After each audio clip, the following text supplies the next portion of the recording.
Hello everyone, welcome back to MV Classes Labor Law and HRM. Today we are discussing one of the most dynamic and action oriented function of management, that is directing. So let's start. What we will cover: meaning of direction, features of direction, elements of direction and principle of direction. What is direction?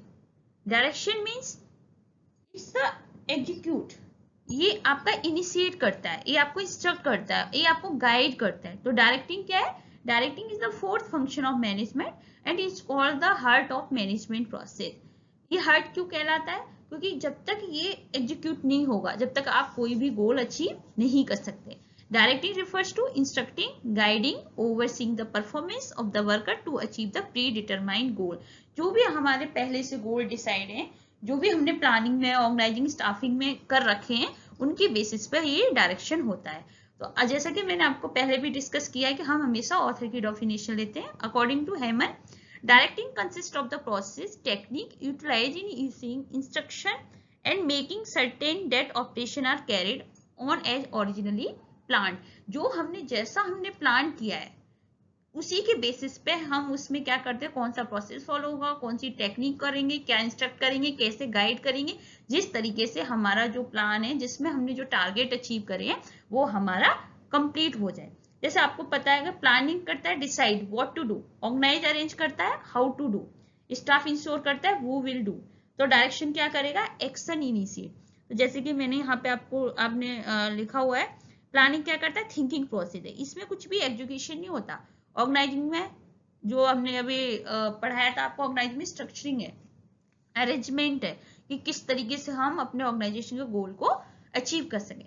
Staffing में क्या करा? Recruiting, जो कि study में हमने discussing किया हुआ है. रिक्रूटिंग किस तरीके से man power, right person at the right job at the right time. और देन डायरेक्शन में क्या करते हैं? डूइंग. मतलब एक्चुअलिटी आपकी परफॉर्मेंस यहाँ से स्टार्ट होती है. एज द यूजीसी नोट जो भी पीवाईक्यू में पूछा गया था, तो डायरेक्टिंग में क्या क्या आता है? सबसे पहले आपने इनिशिएट किया, उसके बाद आपने गाइड किया, फिर उसको सुपरवाइज किया, फिर लोगों को मोटिवेट किया उस काम को करने के लिए, एंड देन उनको कम्युनिकेट किया. ये हमारा डायरेक्टिंग कहलाता है. इनिशिएट करो, गाइड करो, सुपरवाइज भी करो, मोटिवेट भी करो, कम्युनिकेशन करो. मतलब एट द एंड आपको क्या करना होता है? इससे डील करना होता है वर्कर से, जिससे कि वो अच्छे से परफॉर्म कर सके जो भी हमारा प्री डिटरमाइंड गोल है. ये हमारा डायरेक्शन कहलाता है.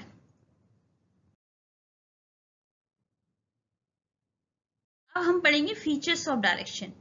सबसे पहले इनिशिएटिंग एक्शन है. इनिशिएटिंग एक्शन, जैसे कि हमने प्रीवियस वीडियो में बताया आपको, कि ये एक ऐसा फंक्शन है जिसमें हमारा अप फंक्शन और परफॉर्मेंस मोशन में आती है. सब तो प्रीपरेटरी होते हैं, उसमें कोई भी एग्जीक्यूशन नहीं होता, लेकिन इसमें क्या है, अब आप इसमें काम करना स्टार्ट करते हैं. That's why it's called the initiating action. Pervasive means it's occur at every level of management, from the CEO to the first line supervisor. ऐसा नहीं कि डायरेक्शन सिर्फ सुपरवाइजर ही करता है. डायरेक्शन जो बोर्ड ऑफ डायरेक्टर बैठे हुए हैं, उनको भी किस तरीके से विजन बनाना है, कैसे उनको मिशन बनाना है, ये सारी प्रोसेस भी होती है. टॉप में भी डायरेक्शन होता है, मिडिल में भी होता है, फर्स्ट लाइन में भी डायरेक्शन होता है. तो ये क्या कहलाता है? Pervasive function.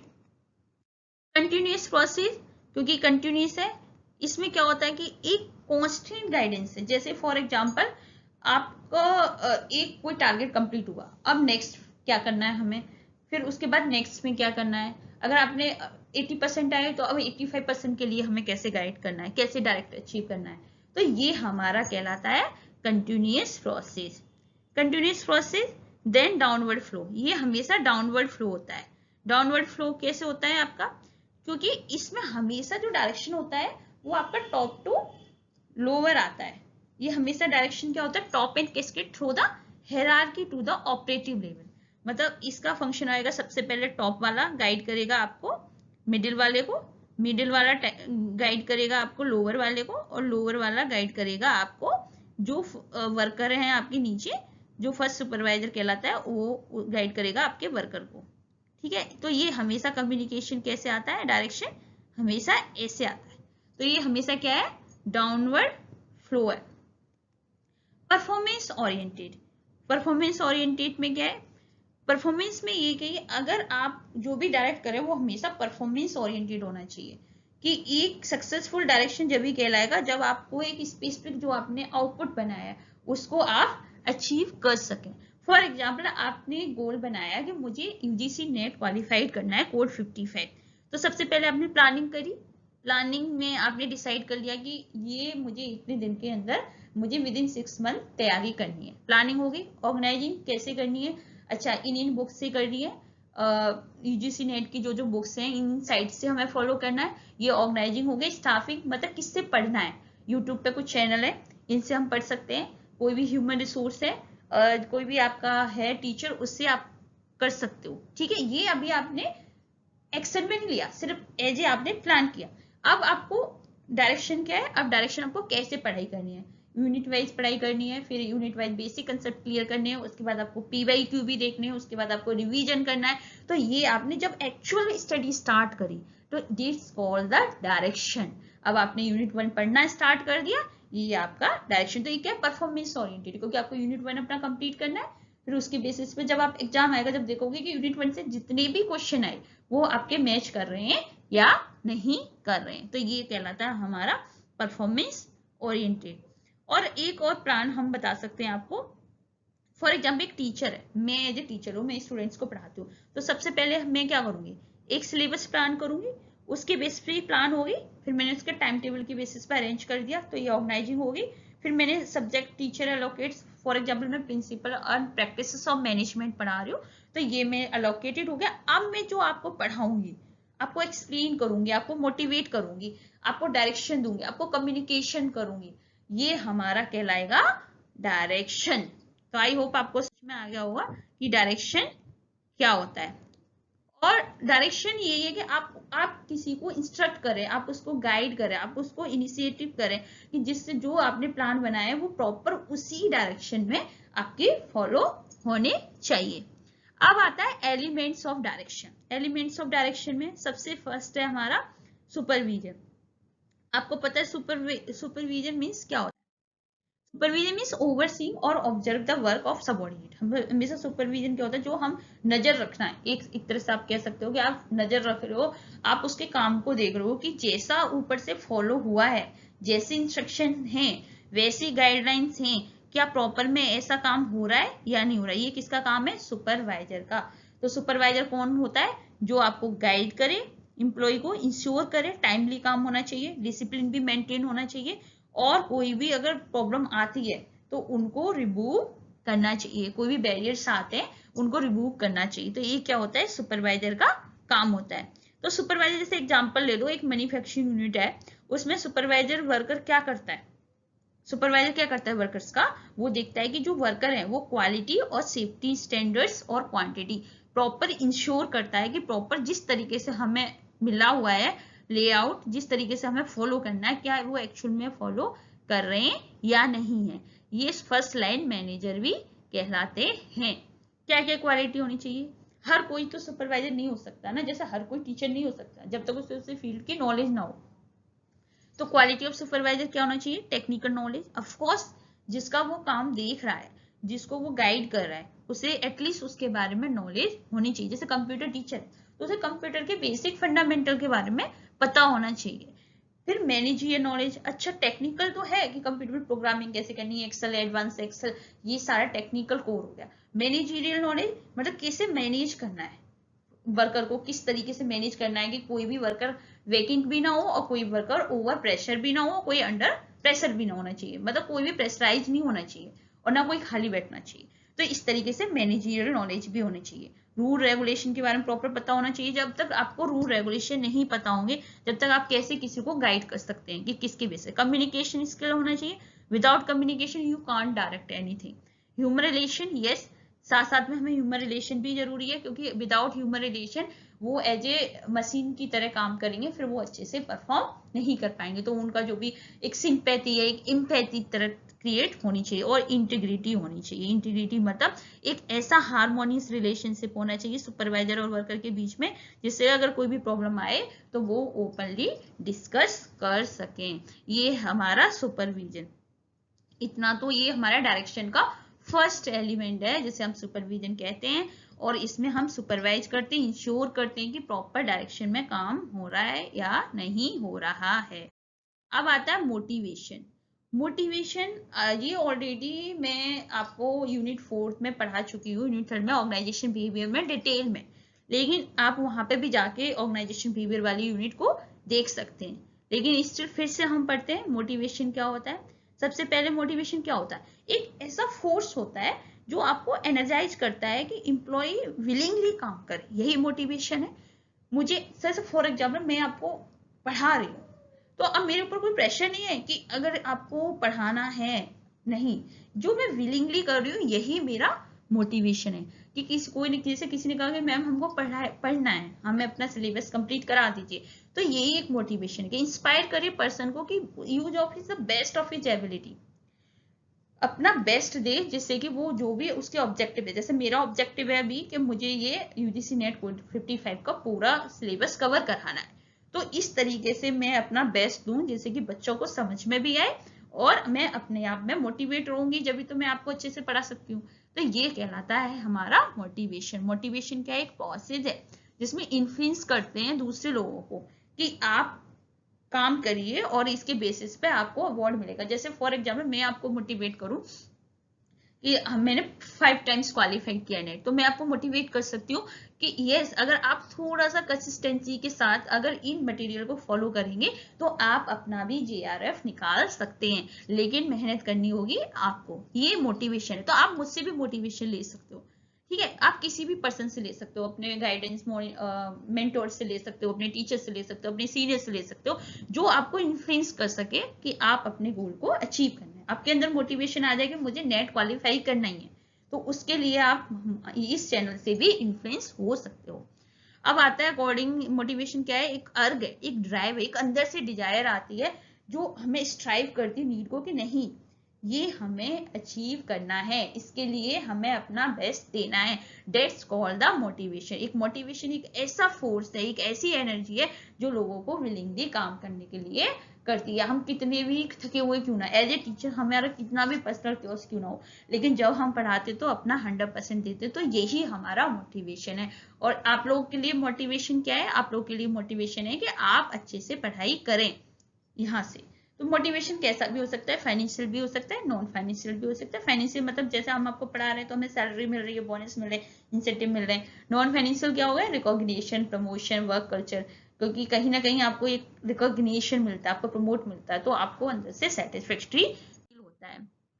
कुछ बेसिक डेफिनेशन वो थ्योरी है हमारे मोटिवेशन की, जैसे कि हम मेस्लो नीड हायरार्की थ्योरी, ये बेसिक है, ये ओबी में भी मैंने आपको पढ़ाए हुए हैं, लेकिन हाँ हम यहाँ पे फिर से पढ़ते हैं। सबसे लोएस्ट ऑर्डर नीड होती है physiological need. Physiological need it's a basic need, you can't survive without that. आप इसके बिना सर्वाइव नहीं कर सकते, जैसे फूड, वाटर, इनके बिना आप सर्वाइव नहीं कर सकते। ये हमारी बेसिक नीड भी कहलाती है। फिर सेफ्टी नीड है। सेफ्टी नीड में अब आपको फूड हो गया, अब आपको सेफ्टी एंड सिक्योरिटी चाहिए। Safety and security for example आप किसी कंपनी में वर्क कर रहे हो, तो सबसे पहले तो आपकी फिजियोलॉजिकल नीड है, बेसिक नीड है कि आपको कम से कम इतना आप कमा सको कि आपको फूड और वाटर मिल सके। उसके बाद सेफ्टी नीड कम से कम PF के फॉर्म में, आपको इन्वायरमेंटल सेटअप के फॉर्म में एक ऐसा सेफ्टी एंड सिक्योर इन्वायरमेंट मिलना चाहिए। उसके बाद आता है आपका साइकोलॉजिकल नीड, जिसमें है आपकी थर्ड नीड है सोशल नीड है। कहीं कहीं इसका नाम आपने पढ़ा होगा, सोशल भी है, और कहीं कहीं बिलोंगिंगनेस और लव नीड भी कहलाती है। सोशल नीड, अब आपको सेफ्टी सिक्योरिटी भी होगी, फूडिंग भी होगी, अब आपको क्या चाहिए, रिलेशनशिप, फ्रेंड्स बनाते हैं। तो ये क्या है, सबसे लोएस्ट में सबसे पहले इंसान कौन सी नीड फुलफिल करता है, फूड और वाटरिंग। सेकंड करता है सेफ्टी एंड सिक्योरिटी। थर्ड करता है सोशल, मतलब उसको फ्रेंड बनाना है, फेसबुक, इंस्टा, जो भी सोशल नेटवर्क है उसके साथ रहना लोगों को अच्छा लगता है, तो ये हमारी कहलाती है बिलोंगिंगनेस और लव नीड। उसके बाद आता है स्टीम नीड। स्टीम नीड क्या होता है, recognition, accomplishment. For example I am a teacher, तो मेरी स्टीम नीड होगी कि मैं एक प्रोफेसर, असिस्टेंट प्रोफेसर हूँ, ये मेरी स्टीम नीड है, क्योंकि ये मुझे एक अकम्प्लिशमेंट है, एक प्रेस्टीज है कि यस, यही होती है जब आप अपने कहीं पढ़ाई कर रहे होते हो, उसके बाद जब आप कहीं वर्क करते हो, आप मैनेजर हो, कहीं जूनियर मैनेजर हो, कहीं आप ऑपरेटर हो, कोई भी हो, वो आपकी स्टीम नीड है, मतलब जिसके जो आपने अभी अचीव किया है, जो आपका रिकॉग्निशन है वो आपका एस्टीम नीड कहलाता है। उसके बाद आती है सेल्फ एक्चुअलाइजेशन, ये हाईएस्ट ऑर्डर नीड कहलाती है हमारी, और ये सेल्फ फुलफिलमेंट नीड है। जब आपकी सारी नीड फुलफिल हो जाती है, जब आप आते हो सेल्फ एक्चुअलाइजेशन, मतलब इसमें क्या होता है कि जो आपका माइंड कहता है यस अब मुझे ये करना है। जैसे आपने बहुत सारे लोगों को देखा होगा, बहुत अच्छी अच्छी पोजीशन से लोग रिटायर लेके सेवा करते हैं, it's called the self actualisation. घर वालों को देखा होगा, जो जाती और फैमिली में जब शादी वादी कर देते बच्चों की, तो वो कहीं घूमने जाते हैं क्योंकि उनका होगा सेल्फ एक्चुअलाइजेशन। कुछ लोग तीर्थ यात्रा करने जाते हैं, कुछ लोग सेवा करते हैं, कुछ लोग स्कूल खोलते हैं, कुछ लोग एनजीओ ओपन करते हैं। तो ये हमारी सेल्फ एक्चुअलाइजेशन नीड कहलाती है। अब इसी में एक और थ्योरी है हमारी, एल्डरफर ईआरजी थ्योरी। एल्डरफर ईआरजी थ्योरी क्या है? इसमें ये है कि ये जो हमने लास्ट में पढ़ी थी मैस्लो नीड की, उसका ये थोड़ा मॉडिफाइड वर्जन है। जैसे कि इसने लास्ट में हमारे बोला था कि मैस्लो ने बोला था कि पहले आपको लोवेस्ट ऑर्डर नीड होगी, मतलब सबसे पहले आपको फिजियोलॉजिकल होगी, उसके बाद ही आप सिफ्टी पे जाओगे, सिफ्टी के बाद सोशल पे जाओगे, सोशल के बाद स्टीम पे जाओगे, स्टीम के बाद सेल्फ एक्चुअलाइजेशन पे जाओगे। अब ईआरजी क्या कहता है? नहीं, आप कैसे भी मूव कर सकते हो। आप हो सकता है आप बेसिक नहीं पूरी हो, लेकिन आप सेल्फ एक्चुअलाइजेशन हो। तो ये दोनों एक दूसरे को कंट्राडिक्ट करते हैं, तो इसे हम ईआरजी थ्योरी भी बोलते हैं। और ये एग्जाम में कई बार आ जाती है कि ईआरजी की फुल फॉर्म क्या है। तो अब ऐसे भी आ जाती है कि ईआरजी मॉडल इधर मैस्लो हायरार्की मैच करने के लिए दिया जाता है। फॉर एग्जांपल एग्जिस्टेंस नीड में क्या आएगी? जो उसकी फर्स्ट थी, सेफ्टी एंड फिजियोलॉजिकल नीड, ये हमारी एग्जिस्टेंसी के लिए हमें इतना तो चाहिए। रिलेटेड में रिलेशन चाहिए आपको, और आपको क्या चाहिए? सोशल इंटरनल एस्टीम भी हो सकती है और स्टीम नीड भी होती है। इंटरनल एक्सटर्नल स्टीम और सोशल, इसमें आएगा रिलेटेडनेस, मतलब स्टीम भी है जो आपने अकम्प्लिश किया है, जो आपने अचीव किया है, वो स्टीम नीड भी आएगी, और आपका सोशल नीड भी आएगा। ग्रोथ में क्या होगा? सेल्फ एक्चुअलाइजेशन जो हाईएस्ट ऑर्डर नीड है, और इंटरनल स्टीम मतलब आपको फीलिंग और पर्सनल ग्रोथ आए। तो ये हमारा ईआरजी मॉडल भी कहलाता है। तो ये कभी कभी नेट में पूछ लेता है ई में कौन से आएगा, आर में रिलेटेडनेस और जी फॉर ग्रोथ। तो ये भी इसका ये कहना है कि आप कैसे भी हायरार्की में जा सकते हो, टॉप टू अप और टॉप टू डाउन और डाउन टू टॉप। लेकिन मैस्लो ने बोला था नहीं, सबसे पहले हम लोएस्ट करते हैं, उसके बाद वन बाई हम अचीव करते हैं। तो ये हमारी दूसरी नीड थी, एल्डरफर ईआरजी थ्योरी। अब देखो इस तरीके से आप इसमें देख सकते हो कि एग्जिस्टेंस में सेफ्टी एंड फिजियोलॉजिकल है, ये दोनों, सोशल में रिलेटेडनेस है, और ग्रोथ में लेवल सेल्फ एक्चुअलाइजेशन है, और सेल्फ स्टीम में भी एक्सटर्नल जो आएगी वो आपकी रिलेटेडनेस में आएगी, और इंटरनल होगी वो आपकी ग्रोथ में आएगी। तो इस तरीके से आपका एग्जाम में ये पूछ लेता है। अब आता है हर्जबर्ग टू फैक्टर थ्योरी। आपको पता है कि हर्जबर्ग टू फैक्टर थ्योरी में क्या है? इसने बोला था कि दो ही फैक्टर होते हैं मोटिवेट होने के, एक होता है आपका हाइजीन फैक्टर और एक होता है आपका motivator factor. Motivation hygiene factor क्या होता है?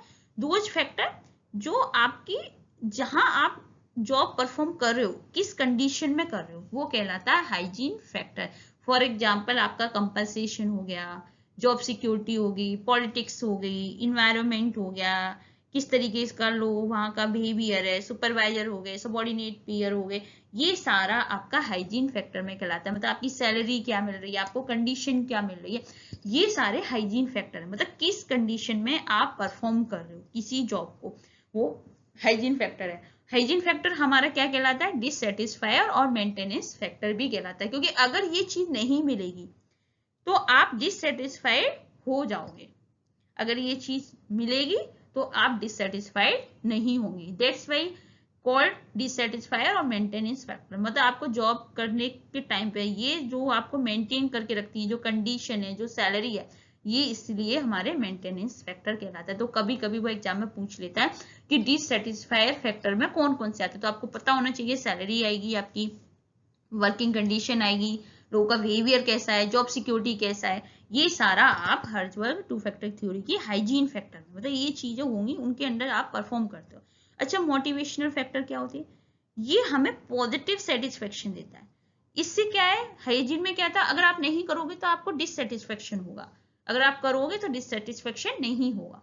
मोटिवेशनल फैक्टर क्या है? अगर आप ये चीजें होंगी तो आपको सेटिस्फेक्शन मिलेगा, आपको अंदर से काम करने की फीलिंग आएगी, आपको मोटिवेट करेंगे कि आप अच्छा परफॉर्म करें। That's why they call the satisfier. इसलिए ये जो मोटिवेशन फैक्टर है वो क्या कहलाते हैं, सेटिस्फायर। जैसे आपकी रिकॉग्निशन हो गई, अचीवमेंट होगी। एक बार के लिए आपके पास हाइजीन फैक्टर अच्छे ना हो, लेकिन आपके पास मोटिवेशन फैक्टर है, तो भी आप बहुत अच्छा परफॉर्म करोगे। That's why is called the satisfier. तो अगर UGC NET point of view से आप देख सकते हैं कि हाइजीन फैक्टर है वो डिससेटिस्फायर कहलाता है और मोटिवेशन फैक्टर है वो सेटिस्फायर कहलाता है।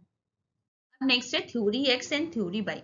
ये हमारे मोटिवेशन की बेसिक थ्योरी है जो कि आपको हर एग्जाम में पूछी जाएगी। आप भले कोड 17 के हों, कोड 8 के हों, कोड 55 के हों, ये आप बीबीए के हों, बीसीए, एमबीए, हर एग्जाम में ये थ्योरी आपकी इन्वॉल्व रहती है। थ्योरी एक्स क्या है, आपको पता है डॉगलस मैकगर्गर ने दी थी। इन्होंने बोला था कि जो लोग थ्योरी एक्स के अंदर वो लोग आते हैं जिन्हें अपना काम करना पसंद नहीं है, इवन उनको हम फोर्स कर सकते हैं परफॉर्म करने के लिए, लेकिन वो पसंद नहीं करते, वो अपनी रिस्पॉन्सिबिलिटी से भागते हैं। थ्योरी वाई के अंदर कौन आते हैं, जो हमेशा काम करने को अपने आप को पॉजिटिव समझते हैं, जो विलिंग होते हैं परफॉर्म करने के लिए, जो एक्सेप्ट करते हैं, लर्न करते हैं, रिस्पॉन्सिबिलिटी को सीखते हैं। लीडरशिप, अब ये हमारे दो हो गए, सुपरविजन और मोटिवेशन।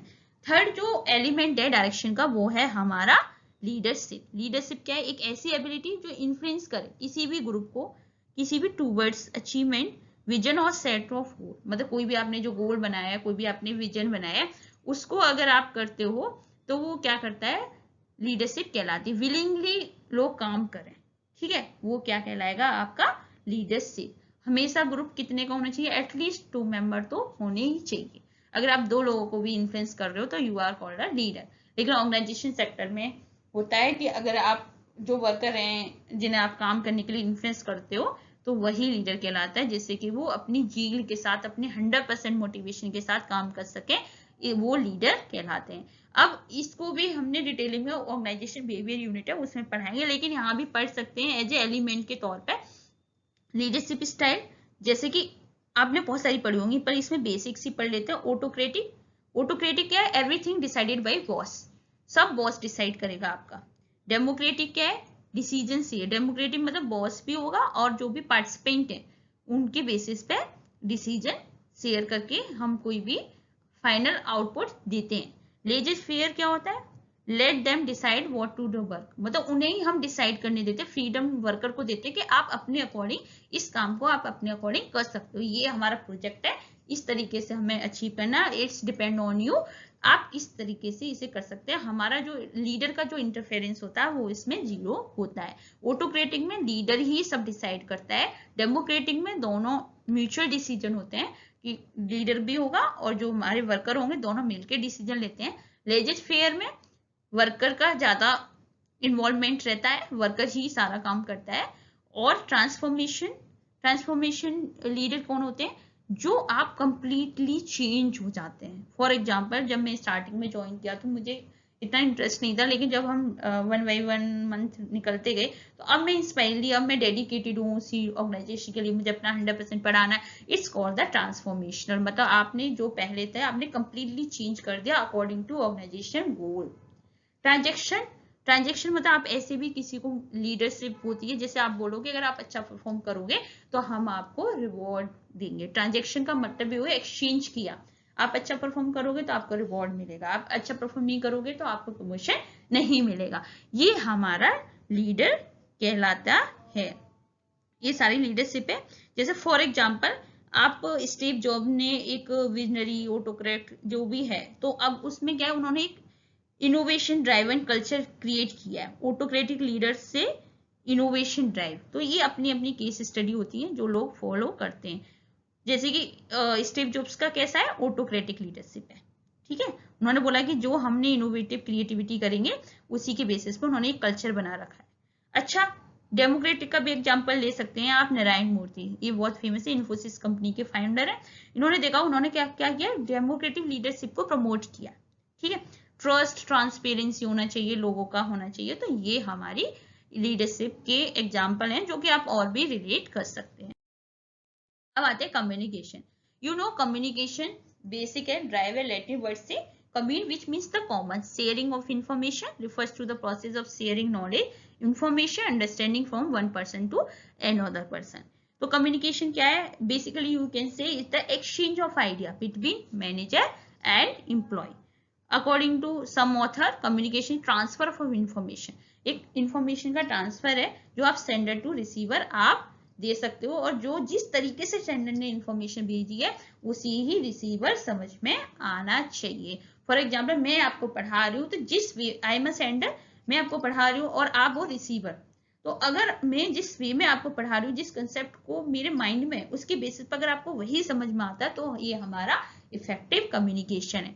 आपको पता है communication is a two way process, two party होती है, एक सेंडर है, एक अदर रिसीवर है। अभी मैं सेंडर हूँ और जो लोग वॉच करेंगे यूट्यूब पे वो रिसीवर हो जाएंगे। हमेशा मैसेज किसके द्वारा होता है? सेंडर के द्वारा। किसको देते हैं? रिसीवर को। और रिसीवर क्या होता है? जैसे आप लोग अगर इस वीडियो को देखोगे तो आप इस मैसेज को रिसीव करोगे और उसको अंडरस्टैंड करोगे। प्रोसेस क्या है? सबसे पहले सेंडर जो आइडिया बनाता है, जो कन्वे करना चाहता है रिसिपेंट को। उसके बाद मैंने अपना जो भी मेरे मन में थॉट आया कि मुझे आज डायरेक्शन पे बच्चों को पढ़ाना है, डायरेक्शन टॉपिक पे। अब मैंने इनकोड किया, अब मैंने उसको यूटिलाइज किया वर्ड में, नॉन वर्बल में, थोड़ा इनटू द मैसेज, जैसे कि मैंने इसे पीपीटी के फॉर्म में बना दिया, तो this called the encoding. Sender ने क्या किया? इनकोड किया। अब मैसेज क्या है? जो मैं सेंड करना चाहती हूँ, तो मैंने इस पीपीटी के फॉर्म में वो मैसेज आपको टेक्स्ट कर दिया। कम्युनिकेशन चैनल क्या हो सकता है? जिसके थ्रू, जैसे फॉर एग्जाम्पल मैं यूट्यूब के थ्रू है तो ये मेरा कम्युनिकेशन चैनल है। आप यूट्यूब के थ्रू, लेक्चर के थ्रू, प्रोजेक्ट के थ्रू, व्हाट्सएप के थ्रू, किसी के भी थ्रू, कम्युनिकेशन के चैनल के मीडियम के थ्रू आप सेंड कर सकते हो। रिसीवर कौन हो गए? अब आपने ये रिसीव किया मैसेज, जब मैंने वीडियो डाली, जब आपने इसको पढ़ा, तो ये रिसीवर है। अब आपने डिकोड किया। डिकोड कैसे करोगे? अपने मेंटल लेवल के बेसिस पे। अब आपने इसको समझा, इस डायरेक्शन को समझा अच्छे से, तो उससे हमने क्या बोल दिया? डिकोडिंग। फीडबैक आप कमेंट सेक्शन में लिख सकते हो कि आपको अच्छा लगा, नहीं लगा, आपको समझ में आया, नहीं आया, इज कॉल्ड द फीडबैक। तो ये हमारे कम्युनिकेशन के स्टेप्स हैं। Type of communication, formal communication. हाँ, एक बात और बताएंगे, अगर आपको कम्युनिकेशन का अलग से वीडियो चाहिए तो मैं इसको डिटेलिंग में वीडियो बना दूंगी, क्योंकि ये बहुत लेंथी टॉपिक है। तो अभी हमने सिर्फ बेसिक लिया हुआ है, क्योंकि एक सिर्फ एलिमेंट है डायरेक्शन का। फॉर्मल कम्युनिकेशन है। फॉर्मल कम्युनिकेशन क्या होता है? जो मैंने बताया, एक सिस्टमेटिकली, एक top to middle, middle to lower communication flow होता है, टॉप टू डाउन जाता है, उसे फॉर्मल कम्युनिकेशन कहते हैं। और इसमें हम proper rule, regulation, policy, guideline, ये सारे इंस्ट्रक्ट किए जाते हैं। इनफॉर्मल कम्युनिकेशन क्या हो गया? ये सोशल इंटरेक्शन के थ्रू आता है। जैसे जो लोग वर्किंग है कॉर्पोरेट सेक्टर में, अब वो लोग जब आपस में डिस्कस करते हैं, आपस में इंफॉर्मेशन शेयर करते हैं, तो उसे हम इंफॉर्मेशन कम्युनिकेशन कहते हैं। और ये फास्ट होता है और इसे हम ग्रेपवाइन कम्युनिकेशन भी कहते हैं। तो कभी कभी एग्जाम में पूछा जाता है कि ग्रेपवाइन क्या है, तो आपको पता होना चाहिए ग्रेपवाइन क्या है। इनफॉर्मल कम्युनिकेशन है, ये आपको अच्छे से आना चाहिए। प्रिंसिपल क्या है? अभी हमने सारे एलिमेंट ऑफ डायरेक्शन कंप्लीट कर लिए। प्रिंसिपल क्या है? जो आपने पढ़ा होगा हेनरी फ्योल के प्रिंसिपल, लेकिन इनके डायरेक्शन की भी प्रिंसिपल। यूनिटी ऑफ कमांड होना चाहिए। Unity of command means boss always should be one. एक ही बॉस इंस्ट्रक्ट करना चाहिए। अगर सारे बॉस इंस्ट्रक्ट करेगा तो जो नीचे का, जो आपका मैनेजर है या जो सुपरवाइजर है, वो कंफ्यूज हो जाएगा कि किसकी बात मुझे फॉलो करनी चाहिए। हमेशा क्या होना चाहिए? Unity of command means one boss होना चाहिए, सिर्फ एक बॉस होना चाहिए। हार्मोनी ऑफ ऑब्जेक्टिव, सब में कोऑर्डिनेशन होना चाहिए। ऐसा नहीं कि मैंने प्लान बनाया कि मुझे यूजीसी नेट की तैयारी करानी है, अब मैं आपको कोई जीके का टॉपिक पढ़ाऊं, ठीक है, मुझे कोड 55 ही पढ़ाना है। तो आपको हमेशा एक जो आपका गोल है, जो मेरा ऑब्जेक्टिव है कि मुझे ये पढ़ाना है, तो उसकी बेसिस पे हार्मोनी होनी चाहिए। मैक्सिमम इंडिविजुअल कंट्रीब्यूशन, जितने भी काम कर रहे हैं वर्कर आपके, वो मैक्स टू मैक्स कंट्रीब्यूशन करना चाहिए उनको, मतलब वो करना पड़ेगा उनको। इस तरीके से उन्हें डायरेक्ट करो, करना पड़ेगा उनको, इस तरीके से मोटिवेट करो। डायरेक्ट सुपरविजन प्रिंसिपल है, क्योंकि आपको अगर आपसे कहूँ कि एक क्लास में मैं पढ़ा रही हूँ और मैं बच्चों से बोलूँ कि मैं बाहर जा रही हूँ, आप शांति से बैठ के पढ़ लेना, कोई नहीं पढ़ेगा। डायरेक्ट सुपरविजन जब मैं खड़ी होंगी, जब मैं क्लास में देखूंगी, जब भी बच्चे पढ़ेंगे। तो ये क्या होती है, डायरेक्ट ऑफ सुपरविजन, मतलब हमें उन्हें डायरेक्ट देखना है, आई टू आई देखना है। भले आप कैमरे के थ्रू देखो या आप उनको खड़े होके देखो या उनको कैसे भी देखो, पर उन पे आपको सुपरवाइज करना पड़ेगा। इफेक्टिव कम्युनिकेशन, अगर आप कम्युनिकेट नहीं करोगे तो आप कभी भी अच्छे से डायरेक्ट नहीं कर सकते हो, क्योंकि डायरेक्शन का मतलब ही है कि आपको कम्युनिकेट करना है। अगर मुझे किसी को बताना है कि आपको डायरेक्शन में पढ़ाऊंगी, अगर मैं बोलूंगी ही नहीं तो आपको डायरेक्शन समझ में कैसा आएगा। और क्या होता है, लीडरशिप, लीडरशिप मस्ट, लीडरशिप हमें इन्फ्लुएंस करना आना चाहिए, हमें विलिंगली लोग काम करें उस तरीके से हमें आना चाहिए, तो ये हमारा लीडरशिप कहलाता है। अब हम आते हैं कंक्लूजन पे, क्योंकि डायरेक्शन का मतलब ये तो नहीं होता ना कि आप ऑर्डर करो एम्प्लॉय को, इसका मतलब आप उन्हें इस तरीके से इंस्पायर करो, गाइड करो, मोटिवेट करो कि लोग अपना अचीव कर सके गोल। ठीक है, तो अब हमने बता दिया कि हमने जो 4 एलिमेंट पढ़े थे, supervision, motivation, leadership, communication. Supervision क्या बताता है, व्हाट टू डू, करना क्या है। ठीक है, मोटिवेशन आपको देता है व्हाई टू डू, लीडर बताता है हाउ टू डू, कैसे काम करें, कम्युनिकेशन बताता है कि जो हमने काम दिया हुआ है वो आपको समझ में आना चाहिए। तो डायरेक्टिंग फोर्स क्या है, जो आपके प्लान को परफॉर्मेंस में बदल सके। That's why direction called the heart of management, ये हार्ट कहलाता है। और ये आपको बहुत जरूरी एक टॉपिक था जो मैंने आज कवर कराया। Thank you. If you found this helpful, like, share and subscribe to MV Classes Labor Law and HRM. Keep learning, keep growing. Thank you for watching.